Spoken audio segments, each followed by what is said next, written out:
Tänasel päeval on oluline teha kõike tasakaalukalt. Tegutseda, mitte tegutseda, mõelda, mitte mõelda, öelda, mitte öelda. Kõik peab olema väga hästi tasakaalus.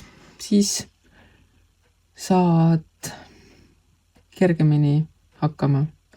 Vastasel korral sa võid tunda ennast käsist jalust seotuna ning mitte miski ei edene, mitte millegiga ei saa hakkama, kõik läheb tuksi ja asjad lihtsalt seisavad. Ja selle põhjus on ikkagi rohkem selles, mida sina mõtled või kuidas sina mõtled. Sa ise suudad ennast mängida nurka ning sealt välja saamine võib tunduda keeruline. Tõenäoliselt ei ole see palju keerulisem kui see, kui sa sinna nurka ennast oskasid mõelda.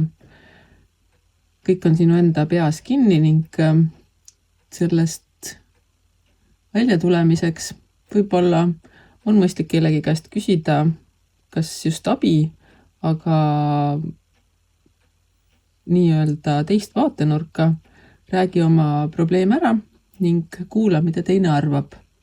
Sa ei pea tema arvamust kuulda võtma selles mõttes, et tegutsema täpselt selle järgi, mis öeldakse, kuid see võib panna sind mõtlema sinu olukorrale võib-olla natukesest teisest suunast ning seetõttu võid leida oma sellest nurka mängitud nurgast kergema väljapääsu. Igal juhul, nagu ma ütlesin, proovi tasakaalukamalt,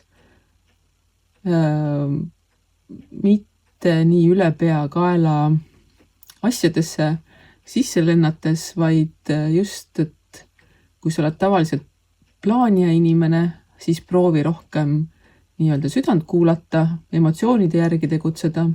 Kui sa tavaliselt oled pigem emotsioonide pealt tegeleja, siis proovi natukene planeerida, ehk et hoia oma erinevad osad tasakaalus, oma mõtlemise, oma tundmise, oma tegutsemise, visioonid, versioonid tasakaalus ning sul päev peaks muutuma päris hääks.